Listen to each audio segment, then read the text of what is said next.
Good morning, everyone. Good morning. Thank you for those that are joining us. Our attendee count is increasing as we speak. Thank you very much. For those of you that are joining us, thank you for joining us and spending the first part of your day with us. I want to make sure that we get everything out here for you. Let me just set up my speaking notes as well. Allow me a moment.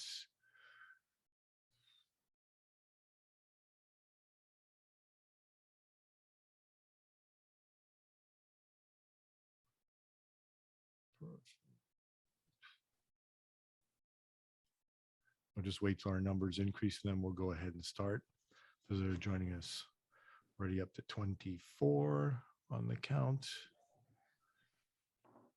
Thank you, Adriana, Ariel, Cecilia, Charlie, Courtney, Deborah, Gary, Jean, Gisela, James, Jennifer, Jessica, Jim, Karen, Luisa, Maggie, Naomi, Patricia, Peggy, and Rachel for joining us so far as the numbers increase.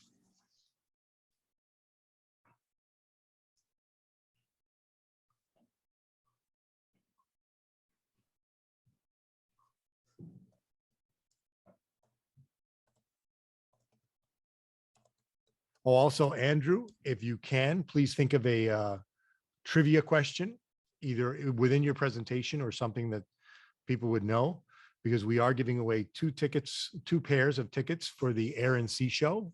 We'll ask you to ask the question at the end of your presentation. And then Ceci will do the other one as well. So we have two pairs to be given away. All right, let's get started. We're slowly increasing, but I don't want to keep anybody any further. I know it's a busy day and you got things to do. So we shall begin. Allow me 1 second to reduce into speaker mode. Get my notes.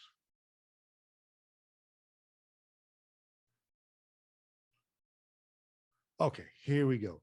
Good morning, everybody. My name is Miguel Pena, president of the Southern Florida Concierge Association. Thank you for joining us again on this, which marks our 24th Zoom call to the day. May 26, 2020 was the first time we had the call. On that call, we had Rolando Aedo, we had Ceci Velasquez, we also had Wendy Clergis, and it was a very awkward time because we didn't know what the future held. So 24 calls later, we're here. And reason we did it originally was to inform our colleagues and hospitality partners of what we know. Information is best when it's shared. Since then, we've culminated into a monthly information center. Thank you to Andrew from the GMCVB, his in-depth knowledge, as well as Ceci, always giving us the honest truth of what's happening in South Beach. An extended thank you to our past panelists, which includes Wendy, who's been on quite a few times, as well as Gisela Marti from the GMCVB, and all of those people that have joined us as first-time panelists, and particularly all the people who have joined us from the beginning, many of our Zoom call participants. Thank you very much. A special recognition to all of our sales teams, hotel managers, support staff that are on the call. We truly appreciate your support. This has become or culminated into a call not only for concierges and hotel managers, but sales teams as well. This is the only call, to my knowledge, that we actually share all the stats and data that the GMC so eagerly produces every single month, and they share it with you. We, in turn, after the call, in our post notes, we send you the PowerPoint, which you will receive. For those of you joining us for the first time on this call, we will share dates, facts, figures, stats of South Florida tourism. We also have some entertaining and informative facts that we hope you will enjoy. COVID has been a wake-up call for many. Now we have the fears of a possible recession. How will that trend in South Florida economy? We'll soon find out. We have learned to pivot and change how we think and how we live. COVID has also taught us that we do not know our true abilities. We will endure and be stronger in the end. Another busy month in South Florida. We're gearing up for Memorial Day weekend, the official beginning of summer. Also, the Air and Sea Show is this weekend. We're going to get more information, but more importantly, we've got tickets. We're going to be giving away 2 pairs of tickets, 1 pair for Saturday, 1 pair for Sunday. So at the end of Andrew's chat, as well as the end of Ceci's chat, again, make sure you're familiar with the chat feature. We will be asking you a question. The first person that answers it properly will receive a pair of tickets. We will email you the link. You'll be able to print those tickets or utilize them on your phone or Android device, whatever the case may be, and enjoy the show, Compliments of Ceci, and the Air and Sea show. Let's see.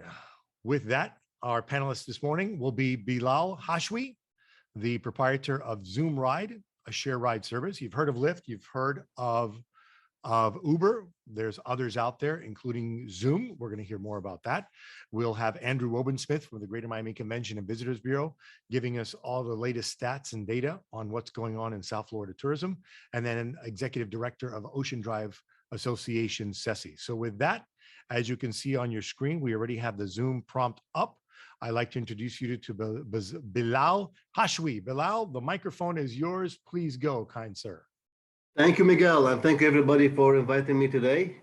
That was a good introduction. Actually, it's called Zoom Ride. So there will be no confusion with the other Zoom, the video company. Thanks, Miguel. As Miguel mentioned, there's now a third company called Zoom Ride. We launched a soft launch a couple of years ago during COVID in Michigan, and now we did soft launch in South Florida in the fall. And as of May 4th, we started advertising as a hard launch in South Florida. Zoom Ride is an innovative rideshare service recently launched, as I mentioned, with unique safety and personalized features. We have affordable prices, and we are actually more than rideshare. We are rideshare like Uber and Lyft, but also we offer Zoom tours, which is people can request private tours in their cars from the app. And this will be coming up soon in South Florida, the Zoom tours.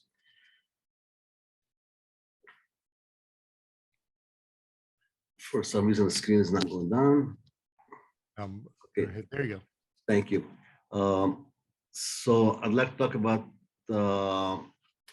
usually when we hear the word rideshare, we know there's a lot of problems with rideshare: insecurity, sexual harassments, underpaid drivers, and lack of customer service from some other companies. And that's how we built the app. We built it with the focus on safety and well-being. That's the difference between us and hopefully other companies. We filled the gap by making the app more safe, more reliable, and personal app. We have some of our own vehicles right now in South Florida. We have a few Teslas and few Honda Odysseys until we have more drivers. We have approximately 2,000 drivers signed up in South Florida. Of course, those drivers, they drive for Uber, Lyft, and us. And we're just in the process of advertising for customers so we can have the drivers turn the app on, because a lot of them are just waiting for the customers. So what is the difference between us and Uber and Lyft? Or other, I'm not going to mention names, between us and other companies, sorry. We have some companies, there are currently thousands of sexual harassment cases reported. So we focus on safety, as I mentioned.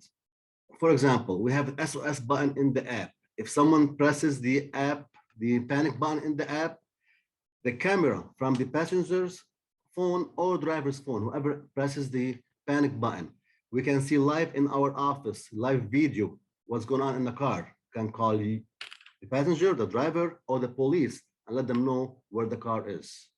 So I'll talk about all these features that almost nobody has them. This is a great feature for safety. Another one, for safety or for religious purposes too, female riders, they can request female drivers. Currently, 1/3 of riders are female, so that will encourage more females, because some of them, they don't feel comfortable being with stranger drivers. So that will help increase the market share. We have verbal disclosure. Every rider, he receives 4-digit password to when he requests a ride. When he goes in the car, he'll give that passcode 4-digit to the driver. The driver will take it from him. He will activate the ride. What does that do? That helps to make sure that this is the correct passenger for safety, and to help both driver and passengers make sure he's not go in the wrong place. Because sometimes if there's a lot of cars outside, you could go in the car in the wrong vehicle, and then the driver after one block, you still tell them, hey, why are you going this way? I'm going the other route, because that's not him. This way we'll make sure you matches them. All drivers, we do face verification randomly to drivers.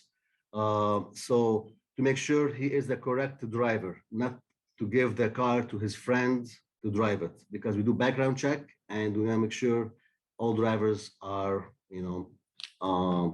valid drivers and secured. We have telematics in the app where we can monitor every ride. If the driver is speeding or does sharp turning or he hold the phone in his hand, we can tell, or drunk, we can tell. So hopefully that will prevent also a lot of problems in the current rideshare market.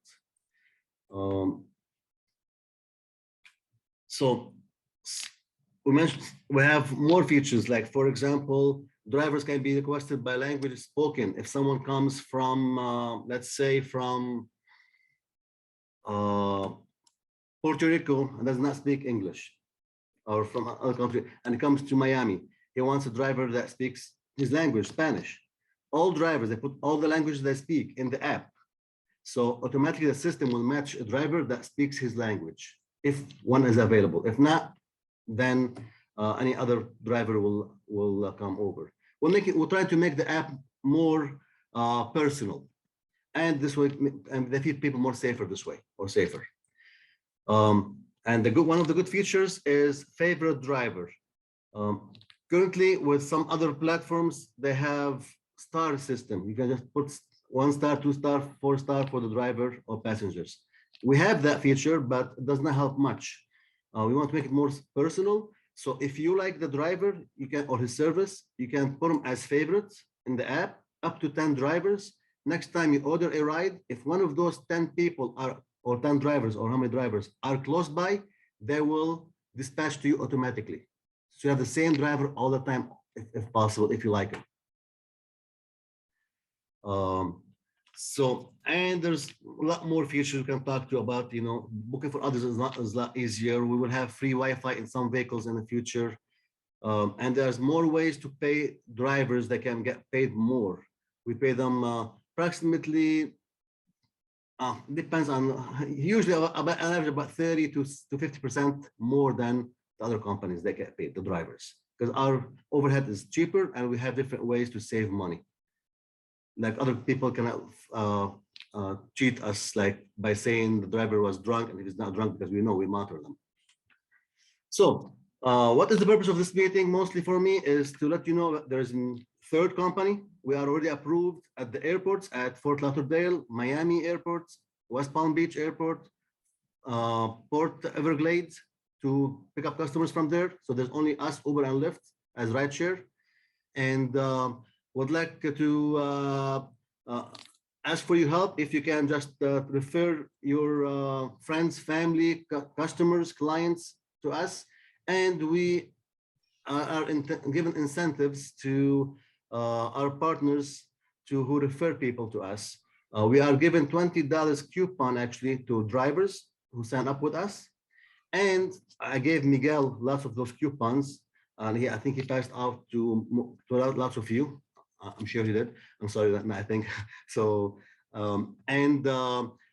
If you refer you give coupon to your customer, and if you'd like to put your referral code on the back of the card when they sign up and they put your code, you will receive $5 for every customer you refer once they do 2 trips. So it's easy. Just you get the card. If you don't have cards, I'll be more than happy to send you cards. Put the referral code, your referral code. I'll tell you where to get it, and give them coupon, $20 coupon. They like it. They get the benefit. You get the benefit. You have 10 customers a day. That's $50 easily. And the most important thing is not the money, is the safety and the well-being that we care about. That's what our focus is, to make sure people are safer and they enjoy their rides. I'm going to send Miguel a copy of this. but I think Miguel already has something similar to it. How to get the referral code.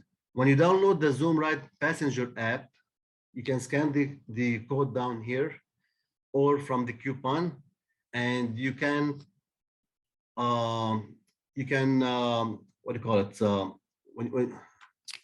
Actually, I'm sorry, this is a different one. Yeah, you make your other account, of course. So when you make it, you go on the top left corner on the menu, you press on it, you go down to referral and points, and then this is where you get your passcode or your referral code. You give that code to your customers or your friends and family or yourself. You get $20 coupon. They use it for 4 times. And of course, they can share it to other people. You don't have to have the card. Perfect. Thank you, Those, Bilal. just quickly, those are some coupons that we did. And thank you very much. I'd like just to ask if there's any questions, feel free to email me at Bilal at my Zoom ride. This is my cell phone number, 313-433-1098.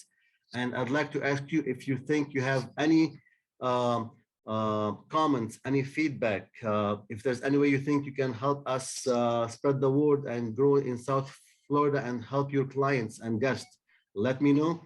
If you want me to change the referral ideas, I'll be more than happy to work with you as partners to make people have better and safer rides. Perfect. Thank you. And thank you, everybody. Thank you. Question for you, Bilal. When you mentioned the list, you didn't mention Port of Miami. Is that included in the list? You're approved by Port of Miami? Actually, I do apologize. I did not do Port of Miami. I just called them yesterday, actually, and they said we can get the approval in 1 day. Okay. That's easy with them. The other ones, they were more difficult. So I'm gonna hopefully do it tomorrow. Okay, very well.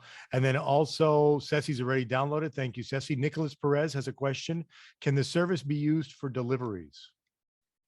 Right now, no. We have another app coming up in a few months that will be for delivery only. Delivers everything. But I mean, it could be food, but it's not for food. But delivers almost everything. It's another app coming up. Point-to-point delivery, so like paperwork or a box or something within reason. Paper box, furnitures, whatever it is. There's a lot of stuff. I should be talking about it, but it's it's very nice feature. Very nice app. Different app completely. Excellent. And then Jennifer Nielsen had a great question. How can we get some literature put into our offices? Jennifer, if you want to email Bilal directly, his information's at the bottom of the screen. You can certainly reach out to him and he'll be more than happy to send you the information. Bilal, you'll be sharing this PowerPoint with us so we can send it to everybody as well. So they have the QR code and they can scan it and then they can start referring business as well as taking advantage of the $20 offer that you're offering. Is that fair? Thank you. If I may ask a question, like sure. If I have, for example, flyers and I have coupons. So if they would like me to send them directly to them, so I don't bother you, Miguel, I'll be more than happy. They can email me, or I can have someone stop by and drop them off. I can have just flyers or coupons, and that would be helpful. Yeah, we'll have them both. Ceci has a good point. We're going to email everything. This way you have an electronic version of it. But Jennifer, if you want to reach out directly to Bilal at myzoomride.com and then give him your information, he'll be more than happy to accommodate you with any printed collateral that you may need. I hope not just Jennifer. I hope everybody does that too. Perfect. Thank you.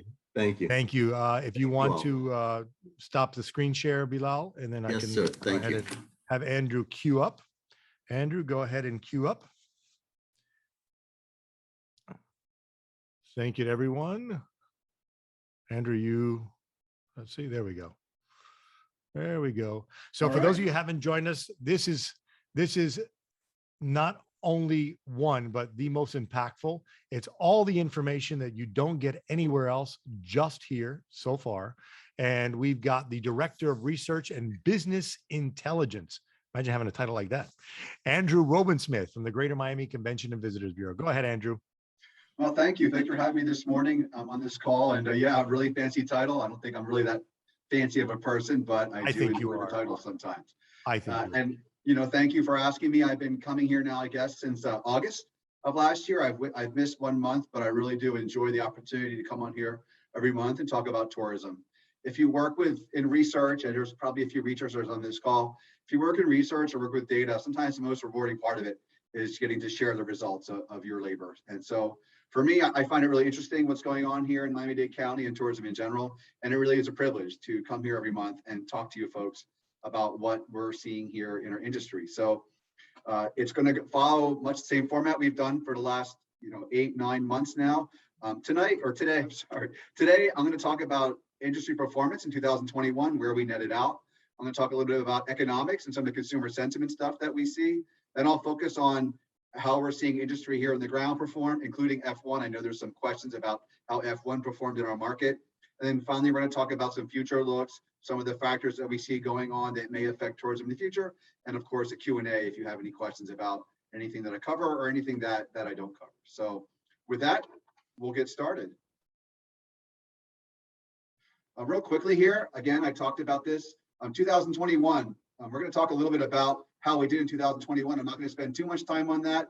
This is a cover of the report that I put out every year. It's on our website. If you're interested in getting it, you can scan that code or you can click the link at the bottom that will take you to our website, download this report that I put together every year. And then this report contains all the goodies, all the stuff, all the statistics related to our industry last year, including hotel, visitation, where our visitors said that they go, what they do while they're here, just the full gamut of things that we cover every year. So I encourage you, if you're looking for more information about how we're doing here as an industry, certainly go download this and look at this at any time you'd like. So today I'm going to share a little bit about what those results were.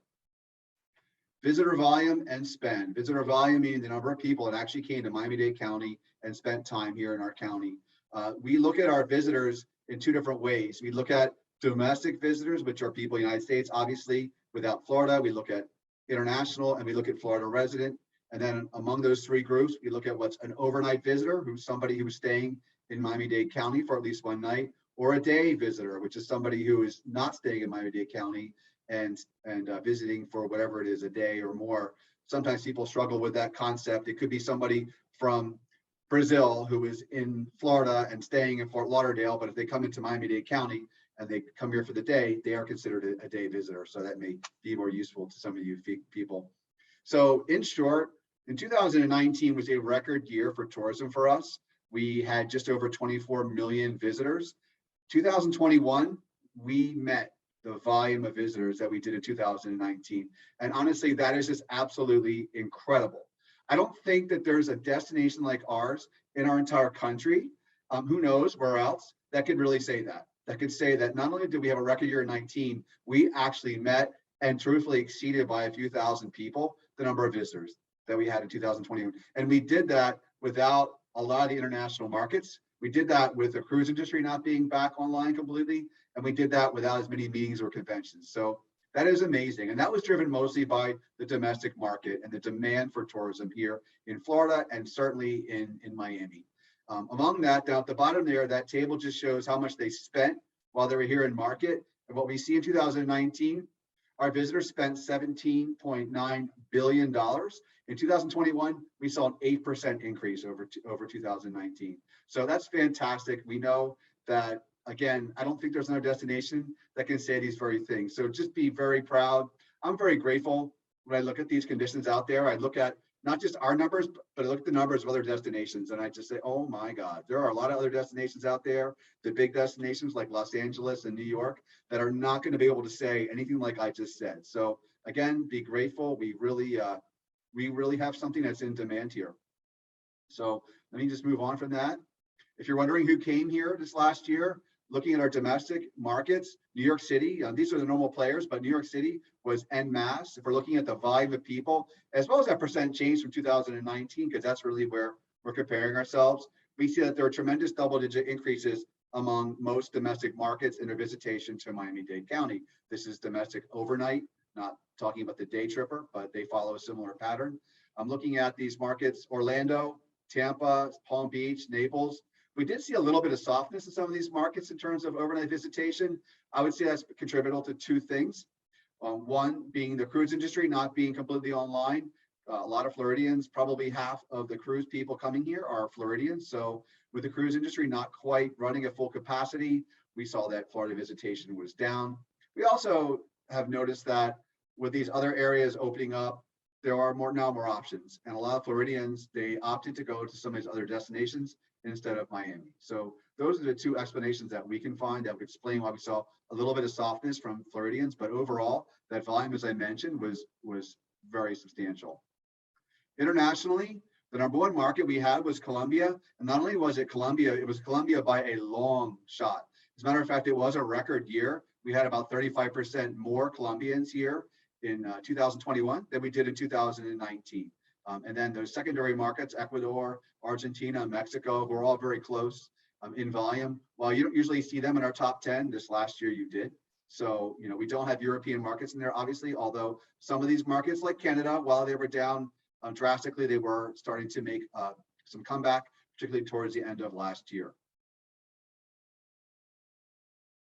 Economics and sentiment. This is probably my favorite part, right? I'm not an economist, but I like when I talk about tourism, I feel like I'm a weatherman and talking about what's going on here, what we're seeing, where we think we're going to go. So I always like to talk about the economics going on and the consumer sentiment, because I think that's really important. Now, does it always affect our market? No. Some of the things that we hear and see on a national level or even on a global scale don't necessarily mean that they're going to manifest themselves here in our market. However, they can, and every market's affected differently. So I feel like I would be doing a disservice by not talking about some of the things that are out there. I will say that back in, and I learned a lesson, back in January 2020, I was giving a presentation to a group of people that were in town. And as many of you know, in January 2020, we just had another Super Bowl. We had we have more Super Bowls here in Miami than anywhere else. I talked at length about how well we were doing Super Bowl. I was talking about our hotel rates were at record highs. Talked about how things like Virgin, we had the Virgin trifecta going on here, right? We had a hotel being built. We have a ship sitting here, a brand new red ship sitting at Port Miami, ready to go. We have a high-speed rail, the Virgin line. And I talked about all these things. And then 2 months later, COVID hit. And here I was, well, okay, now we have the lowest rates that we've ever had. Oh, the cruise industry is closed. No, nobody is coming here. So I think I've learned a lesson, right? I want to be able to balance out the things I'm talking about here with a little bit of both. So economically, let's talk for a few minutes about what we're seeing here. I always talk about the national traveler sentiment because I think this is a good barometer of what we see going on here and what we may have to expect here in our market. Longwoods is one company that's been using a tracking survey for the past 2 years. Some of the same stuff that I've been sharing for the last several months, but some little anecdotal differences, I think, over the last several months. Demand for travel is still strong. We still see pent-up demand. Most people who are travelers are saying they have plans to go in the next 6 months. COVID is not a concern for most people when it comes to travel. However, rising costs of air travel, gas prices are continuing to be a problem for people. However, that said, with the rising cost of gas prices, very few consumers are saying that they're going to cancel a trip due to these rising gas prices, which is obviously good news. Some of the ways in which they're going to adjust their behavior, they may stay closer to home. They're going to reallocate some of their spend on some of these other things like retail and food. However, they are going to definitely monitor and potentially change some of the ways in which they spend their money for these upcoming trips. So this other study I found was really interesting to me because I think it laddered in really well with these results, but also in some of the other things that we're seeing. And I just found it really fascinating. I'm going to share a few things and then I think you're going to understand what I'm talking about. They talked about inflation as well, that it's impacting some summer travel plans, but also some credit card habits that I think are interesting. First stat, 58% of Americans, they're saying that inflation is impacting their summer vacation plans. That's probably not a surprise to most people. However, these next stats I think are really interesting. 1/3 of travelers say that they're likely or very unlikely to apply for a new card before taking a road trip this year. I found that really interesting because it does talk about economics. Last year, as we've come to learn, one of the main drivers, one of the main things behind the tourism that we saw here was that there was a pent-up demand, but there was also a lot of savings. People were sitting on a lot of savings, and they also had a lot of stimulus money in their pockets, and that really translated into people taking these trips, particularly here to Miami. For Miami, for people who maybe didn't even come here in the past, or this was not the type of place they could afford to come to, last year, a lot of that money enabled them to do that. So I found it interesting that this year, people are saying, or quite a few people are saying, that they're likely to just get a new card to essentially finance their next trip. And then while 32% of Americans said travel usually gets them into debt, 41% more people year over year would prefer to skip a credit card payment instead of a vacation, right? So if you talk about where our mindset is, people are so dedicated and motivated to travel that they would actually consider skipping a credit card payment as opposed to their vacation. And we talk about travel is one of those expenses.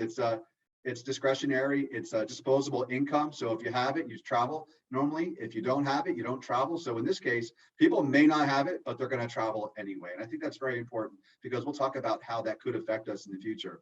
And finally, we see that just over a third of travelers said that they plan to use their credit card rewards to pay for a vacation, which is great. That shows that people still have a lot of interest in travel and they're just going to find ways to do it. So inflation, how bad is it? We have to talk about inflation. That is the elephant in the room. You know, I have to talk about this every month. Does it affect us or not? Well, it affects all of us. And that little meme to the right, that made me laugh when I first saw it. But honestly, it was a lot funnier before they crossed out the 7.5%. And now it's at 8.5%. So if you really want to understand where inflation is right now, well, I think we all know this at the pump. We're feeling this, a 48% increase in gasoline, used cars up 35%, but also hotel, airfare, rental. These are the biggest changes in inflation that we've seen in several decades. And, you know, I point this out because yes, there is an effect. Some of the things at the top of this list are the very things that drive tourism. And that's what's really important to understand, that it's not just about the money coming out of our pockets, but where is the inflation hitting the most? Again, gasoline, hotel rooms, airfare, overall, everybody is feeling it. It's not just me, it's not just you. So I want to put that out there as something that we do want to keep in mind. Now, does that, again, I'll say it again, does that necessarily mean that's going to affect us in the ground? Well, honestly, I don't think it really is all that much right now. It's certainly not visible, but I would definitely continue to talk about this and keep this in consideration as we continue to move forward. Consumer debt is increasing. And again, this kind of lends back to what I just talked about when it comes to debt and borrowing. We see consumer debt increasing at quite a substantial rate. So when we look at some of the debt that people are taking on, mortgage balances up, home equity lines unchanged, credit card balance is down, but they say that's a typical seasonal change. Auto loans are up, student loan balances are up. Now, I guess I'm just old enough to remember it was only $1 trillion a decade ago. Now it's at 1.6 trillion. So these are big numbers, right? And this is why I talked about, when I talked about 2 slides ago, is that I'm a little concerned that if people start to overextend themselves, if instead of being, you know, maybe more responsible, instead they're saying, you know, I really want to travel, now I'm just going to get a credit card and that's how I'm going to do it, that, you know, they need to be a little bit more mindful of their upcoming expenses, because as inflation, and we don't really see any near end to inflation right now. So that does concern me a little bit, that people may extend themselves and may put themselves in a position where they may not be where they want to be. Consumer Sentiment Survey Index. I've shared this before, but I'm just going to share this and then we'll stop talking about some of these things. Consumer Sentiment Survey Index. This has been a part of a survey that's been done since 1966. And they compare the results of sentiment since 1966. And this is the lowest it's been in a decade. If we look here, looking at January 2020, we can see that financially, we all know that things were a little better back then. We were quite happy in terms of consumer sentiment, but that sentiment dropped during COVID and has not really recovered all that much. It recovered a little bit about a year ago, but unfortunately, we are seeing a lot less confidence than we did. And I bring this up again because confidence is very important when it comes to spending. You know, from an economic perspective, I'm not an economist. I'm sure there's people out there in here in this audience that know more than me, but I know that from economics, that when we think we're going to be doing better in the future, we spend more money. We make decisions. You know, we look at mortgages, we look at car loans, we look at spending more money. But if we don't feel like we're going to be doing well in the future, we start to tighten up. And that is really important when we understand travel. You know, how do we feel about right now, where we're going to be in 6 months or a year? So let's keep that in consideration as we move forward. All right, enough of that negative economic talk. Let's talk about what is actually happening here on the ground. So some tourism industry performance. I want to talk a little bit about how we're really doing. How are we really doing? Well, if you've been on this call, you've seen me share this every month. This is what we call our daily demand indexes. It used to be daily recovery indexes. What we do is we look at these demand indicators in our market, looking at tourism and saying, well, you know, where is the health of tourism? Where is the volume of people coming into the airport? Is it going up? Is it going down? Are we selling more hotel rooms? Are more people going out to eat who are coming here on vacation? And the answer to that is absolutely yes. We are crushing it right now. And as you can see here, this is comparing 2019 And the easiest way to look at this is look at this dotted line on each one of these indices, and that will tell you that everything over that dotted line is performing in excess of 2019. So our air travel has picked up dramatically. Right now, we're seeing 20% more passengers through MIA than we were in 2019. We're selling more hotel rooms. There's more people in our restaurants. They are packed. So this is really good news. Again, we're seeing positive performance here on the ground. There has not been any let up in terms of demand for quite a while now. Taking just a moment here to talk about Port Miami. Looking at the cruise volume, as we know, we just started going back online not too long ago. Actually, July of last year, technically, we started back. Looking at the average daily cruise passenger volume, it was down quite a bit. It has steadily increased. It's not where it was in 2019, which was a record year. However, you can see here that it's improving. You know, back in April, we actually saw it reach a point where we were about 70% of where it was in 2019. And I'm from the understanding that right now the cruise industry is really picking up. There's a lot of demand. There's actually a lot of difficulty I've been hearing people tell me in getting a trip booked. So I think that's very positive, and we're going to continue to see, you know, positive movement. It's picking up, and I'll continue to share this information as it comes out. How are we doing from a hotel market perspective? Well, you know, to be fair, not everybody in this call is hotelier, and I keep that in mind as I talk every month. But, you know, hotel data is really important because we know that that is the beating heart of our industry. If we don't understand what's going on at the hotels, then we don't understand what's going on in our market. So how are our hotels doing? Well, I think that orange line across the top should tell you that we are totally kicking butt here. We have been kicking butt for quite a while. Miami-Dade County is among the top 25 hotel markets. We are number one in terms of occupancy, in terms of our room rates, ADR, looking at the revenue per available room.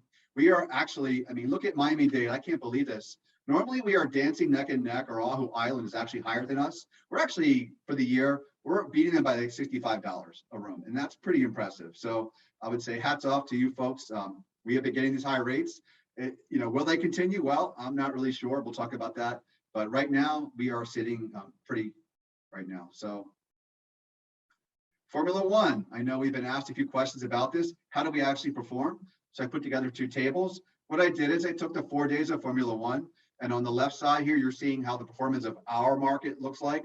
But on the right, Fort Lauderdale. And of course, why do I pick Fort Lauderdale? Well, the race, this was our year one. The race is up in Miami Gardens, as you know. And so geographically, it's very close to Fort Lauderdale. So we knew that Fort Lauderdale was going to get a pickup, but we didn't really know how much. And so what we see here is that, yes, the room rates were fantastic. Here in Miami-Dade, our room rates were about double of what Fort Lauderdale was doing. However, interestingly, here in Miami-Dade County, we suffered in terms of occupancy. And interestingly, and if you're a hotelier, you probably know some of this. Some of the reasons I've heard for this is that a lot of hotels, they anticipated groups, they anticipated high rates, they set their rates very high, and they got those, except they couldn't drop those rates when they needed to as they got closer to those days. So as a result, there were a lot of people that were ending up going to Fort Lauderdale and getting a room up there. And you can really see that bottom line, looking at demand, which are the number of rooms sold, looking at us in red and Fort Lauderdale in green. And you can see that we lost in terms of demand, which is what contributes to occupancy versus 2019. And look at Fort Lauderdale. Fort Lauderdale had a tremendous pickup in demand over there. So I think that's really how it speaks. That's how we did in F1. F1 was a learning for everybody. I know that there were different things going on there. You know, there were terms of, I know the track had some issues. There were some people said it was a little lackluster. So I think F1 year one was still a success. I think we're walking away with some knowledge. I think this actually speaks to our industry and what happens when you're getting rates really, really high. There has to be, as we talked about, there has to be an end in sight, right, for these tremendously high rates. Here at our organization, we look at these rates every week and we're really blown away, right? And we shouldn't be blown away. We look at this stuff all the time, but these rates are incredibly high. So there has to be a point, right, where people stop paying so much money to come to a destination. But so far, they're seeming to pay it. These are some hotel numbers from the last week, the week ending May 21st. Again, we're up. That's the news. Occupancies are good. Room rates are high. RevPARs are high. Our neighbors to the north and south continue to do really well. I mean, here in our county last week, we were actually about 42% higher in terms of room rate than we were in 2019. We've been running 30 to 40%. So that is just fantastic news. It has not really slowed down yet. I'm very happy to share those things. Yesterday, I got our hotel forecast from STR. they're going to give us really the view. And I will say that fortunately, STR has actually been a little conservative this year. We've been exceeding what STR has been saying we're doing. So I'm glad to say that. That wasn't some of the case in the past, but we can see here that according to STR, the next couple of months, the occupancy, it's going to pick up. It's not going to, nothing is terrible here. It looks like we're going to be close to where we were in 2019, maybe at some points, right on par. But we also see in August, September, October, where we're going to see a big change. And that change is because we're comparing to last year when the Omicron variant came on board. And we should start to see a little bit of softening. However, we do see a little bit of softening right now. Rates are going to continue to hold, although in this next coming 2 months, of the understanding that actually we predicted the rates will soften a little bit from last year as we're going into the summer. So very interesting to note that. Demand, it does not seem to really be letting up, and that's really great news as well. Put together 2 charts here. I think this sums it up for hotel and what we see going on. That top table is really where we see Memorial Day weekend in terms of what's already on the books. And we see how are we pacing versus last year? How are we pacing through 2019? And the story here is that actually we're falling behind in terms of pace. And that's really has a lot to do with the weekends here. This Memorial Day weekend, the pace is not what it was in previous years. And we can see the occupancy, historical occupancy was pretty high, but we're not predicting that it's going to be quite as high this year. And we can see here, the easiest way to look at this is look at this bar chart at the bottom. These bars represent the occupancy on the books for the next 90 days. That's right now. And those yellow bars, I yellow them because those are some periods, Memorial Day weekend, then we have 4th of July, and then we have Rolling Loud. Those are 3 traditionally high areas of occupancy here. And what we can see here is that last year, those weekends were quite a bit higher at this point in time for occupancy. Now, during the week, we're definitely meeting that. And then looking further out, looking at 45 days, 60 days out, we're actually exceeding. So that's good. That is a sign, like I've been talking about, of what's considered to be more normal booking behavior. In the past, and certainly last year, people were booking very short term. That's why you see those really big spikes on the weekends that we're not seeing as much now. But we see that behavior turn more normally where people start to plan. They don't necessarily, they might book now and they might not come to this market for 45 days or 60 days or more. So if you're looking to get an idea of where we're headed, that's where we're headed. Just a few minutes on international travelers. I got some information from a couple different sources that I found were interesting. People keep asking me about international travel, and it's a different story from each market. What we see here right now, that these inbound pre-departure testing requirements are affecting people. A lot of people, international travelers, are saying these are issues, but not just issues for them, issues to visit the United States. So nearly half of these travelers surveyed who are unlikely to travel abroad are saying it's the test, it's the pre-departure testing requirements as a reason that they don't want to travel. So as well as a very large majority of people say that they're going to prioritize traveling to places that don't have these requirements. And that's something very interesting to note. So maybe we should look and hope that some of these requirements will be eased so that international travelers will feel more inclined to come and visit us. It matters, and why it matters, obviously, almost half of these people, these international travelers surveyed, say they'd be more likely to visit if these requirements were not in place. That, along with some visa issues that are continually get much worse. I thought this was an interesting stat. Wait times, average wait times for the top 10 inbound markets to the US that require a visa, they were 344 days back in November to 384 days, and now 419 days. So this waiting period is getting very, very, very long. It's not going to help us in terms of international travel. These are people that require a visa to come to our market. Now, people that don't require, they participate in our US visa waiver program. They don't have those restrictions. However, they are charging more. We're charging more for them to come here. Now, it's not a lot of money. It is 50% higher than it was before, from $14 to $21, but it is a deterrent. It matters. Why does it matter? Well, we have these wait times. We have people that are already potentially not considering our destination. Excessive wait times, cost of fees, this application process are some of the things that international travelers are saying discourages them, and not just discouraging travel, but discouraging coming to the United States. How does that translate here to activity on the ground? What I've done here is put together a chart for Miami International Airport. We track the number of international arrivals coming into Miami actually every day, but also looking at the weekly basis here. We have 2 periods of time here. From the beginning of the year, we have 2019 and 2022. The left bar blue is 2019 volume of international arrivals. That green represents what we see this year. And so what you can see here is that obviously international was much higher 2019, but we've been steadily closing the gap there. And actually more recently, we are almost in terms of international arrivals on par with where we were in 2019. That's really great news. It is a trend that continues to hold, particularly since the end of, I would say, mid to end of March. So we'll keep an eye on that. Once again, we see these trends on a macro level, but are they translating in the ground?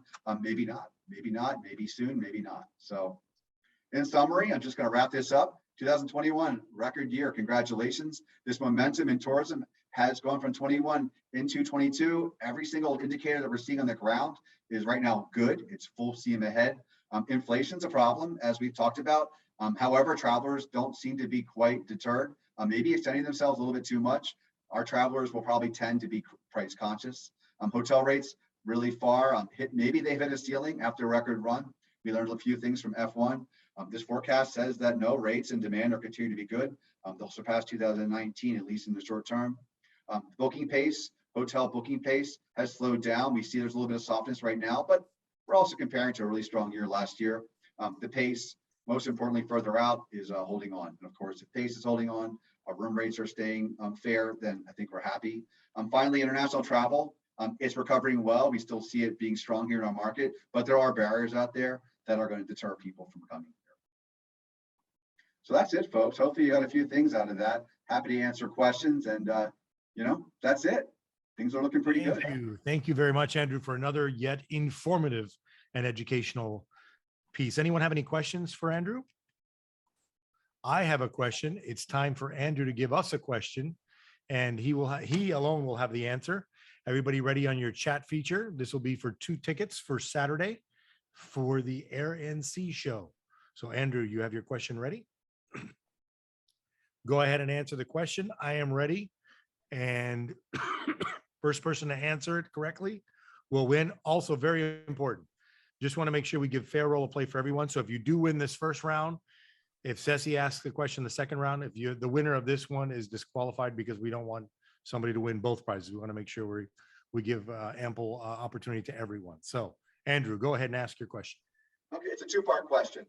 So in 2021, it's 2 parts. In 2021, what was our top international market to Miami-Dade County? And the other part of that is, was it a record? All right. So there's a question. I see Colombia, and yes. Is that correct? Yes, looks like Courtney. No, actually, James. Is it James? James McLaughlin. It's a 2-part question. Remember, it's was it a record? True. Okay, so Courtney. All right, James. Courtney, you won. Congratulations. Hope you and the girls can go to the Air and Sea show. We'll probably get you some extra tickets if they're in town as well. Courtney's a near and dear childhood friend of mine. We go way back when, but we're not share that at this moment. So thank you very much, Courtney. Sorry, James. It was a 2-part question. Thank you very much, Andrew. Very important. As you can see, I'm wearing the shirt. Got to show the pride. If you watched the game last night, not as bad as the night before, but still not that good. So it's do or die for the Miami Heat. Coming up on Friday at 7:00, there's a watch party at the FTX Arena. Now, because our offices are located in downtown, we're part of the Downtown Neighborhood Alliance, also called the DNA. After the call, I will be sending you a link. If you click that link, it's open to the general public, but the DNA has reserved section 108 for those who want to watch the Miami Heat triumph and bring the championship back to Miami. If they do not make this game on Friday, it's all over. Boston wins after a long wait since 2010. If they do bring it back, then Miami does have a chance in winning, and they're on their home field. Again, the cost is $5. I will send you the link, and with that, you will get complimentary popcorn and soda. So I'll be sending that to you shortly. And now we are going to move on to Miss Ceci, who has a bit of a raspy voice, but she's a trooper and she's going to barrel through this. We're going to be talking about Air and Sea show, which, by the way, thank you very much, Ceci, for your assistance in procuring those tickets for us, as well as giving us all the in-depth information that you rightfully always share with us. So thank you, Andrew. And now I move it on to Ceci. I don't know what I sound like. Okay. I think I can do this. So sorry. At the end of a cold is when I lose my voice. So I am going to share my screen so you can see, if you don't mind. The city of, because if you can't hear me, you can see what I'm talking about. The city of Miami Beach has this new website or it's called, I put it at the very beginning, ourcitymb.com, where you're going to be able to find everything with all of these events. So if you go to ourcitymb.com, you'll see as you scroll down many different things. And here it's Memorial Day weekend events, right? It's a full weekend. We're so excited. The Air and Sea Show started several years ago. It has done what we wanted it to do. It has become an all-encompassing, wonderful draw to Miami and Miami Beach, not just Miami Beach, but also the greater area of Miami, probably the Fort Lauderdale area, the Broward area. We have a lot of people that are coming, and it has truly become this anticipated family-friendly way to spend Memorial Day. So we do have the Air and Sea Show. There's a beach club. There are cabanas. There are VIP tickets, but it's also a free and open public display village. The military comes out. There's all these physical challenges going on. It's going to be a wonderful time. The beach viewing of the Air and Sea Show is from 1st to 21st Street, and it starts at noon and goes on till 5:30. That's on Saturday. There's a kids zone, and the kids zone has become very popular. Starts at 9 o'clock in the morning till 4 on Lummis Park between 12th and 13th Street. So that's kind of on the northern side. It's going to be really fun for kids to go out there and really kind of get physical and get some fresh air. It's wonderful. There's a kids station the city of Miami Beach is doing at 5th, 8th, 10th, and 12th. So please bring the kids out, wear lots of sunscreen, make sure you have water. Goodwill ambassadors are out there to help maintain. And there's always some children that get lost. So there's always a Goodwill ambassador around to help with all of the kids. There is going to be a concert. They weren't able to do it last time, but there's going to be the concert. The music explosion begins at 5:30, and it features this international rock band, Three Doors Down, and the performances by some of the US military and drill teams. So the entire thing is a wonderful experience. It begins at 5:30, and there's going to be fireworks at 9:15. Fireworks over the ocean on Lummis Park. It's wonderful. It's going to be really wonderful. Now, South Beach is not the only place that's celebrating Memorial Day weekend on Miami Beach. Miami Beach Rock Ensemble is going to celebrate its 50th anniversary concert. The doors open at 6 p.m. and it's at the Miami Beach Band Shell, which is in North Beach on 72nd Street. So it's 4 hours. It's going to be a wonderful thing. Get your tickets for that as well. This is an all-encompassing thing. Sunday, going back to the Air and Sea Show again, there is a beach club. There are cabanas available, but the village going on in Lummis Park is a place family friendly. Again, on Sunday, the beach viewing is from 12 to 5:30. 5 o'clock is going to be the last flight going over. The city of Miami Beach again will have their kids stations, and then we also have Family Day at the Bass Museum from 2 to 4. Right, so there is something going on in Middle Beach at 24th Street, 21st Street at the Bass Museum, and they do that every month. And then, of course, my Ocean Drive Promenade series is going to happen on Sunday. It's a 1-hour series from 5 to 6, and it's going to be the new Deco Ensemble. So what I am able to put together right at 14th Place in the park by the El Bellagio is this magical quartet string ensemble. In April, we had jazz. We have committed to do this every single Sunday through the summer. The new Deco is going to be next Sunday, and then we'll go into the Miami Classical Music Festival. So it will be the alumni. We'll have Zarzuela opera every single Sunday. This Sunday is not to be missed as well. So as you come out for Memorial Day weekend, wind down and bring a chair or a blanket and a picnic and enjoy the new Deco Ensemble on Sunday at 5, right there on Lummis Park. If you haven't been out, it really is truly magical.